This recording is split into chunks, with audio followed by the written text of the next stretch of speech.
Okay guys, so what I want to talk about is the goblet squat. So this is for our body armour program. So if you're struggling with your back, that's obviously why we're on the program in the first place. What we want to be thinking about is not going to full depth on the squat.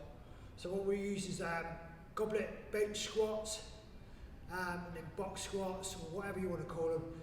We'll start over the week, increasing the depth.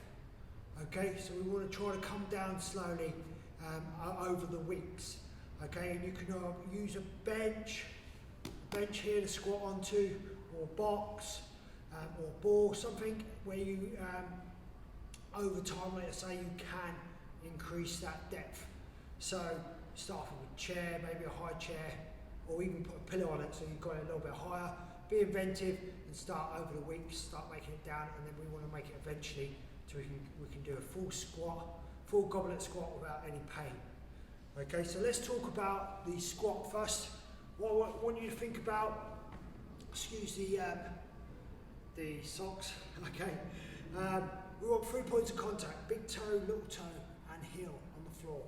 We want an arch in that, we want a good arch in our foot, okay, so we can maintain good stability and good glute activation. So if you are particularly tight on the ankles, yeah, at first with the squat it'll be fine, but as we go lower down, you may need to raise your heels up slightly, using a couple of small plates, okay, and we'll talk about that shortly. So first of all, your plate squat, you want to be making sure that this kettlebell is held nice and solid in the horn position, so in that goblet position. Feet out to shoulder width, so somewhere you feel comfortable, and then turn your feet out if you need to, no further than 11 and 1. So if you're looking at 12, 11 and 1 is where you want to turn your feet out max. Okay, from this position, we want to squeeze our bum really tight and pull our stomach in. So we've got a nice flat back. From there, you're going to sit your hips back first onto the bench. Don't arch, just sit naturally. Squeeze your bum and stand up. Sit back. Sit down as if you're going to sit onto the toilet. Squeeze up. Always squeeze the bum and the stomach in at the top. So stomach's tight here. Squeeze my stomach here really tight. And then squeeze my glutes at the top. Down. So when I start, stomach's tight, brace, sit, through. Okay, focus on each rep being perfect. Yeah. Once you're done with the bench and you're starting, you find those a little bit easier. We do start moving our way down. So we've got the box. Nothing changes on this as we're looking at it from the side. Still feet at shoulder width.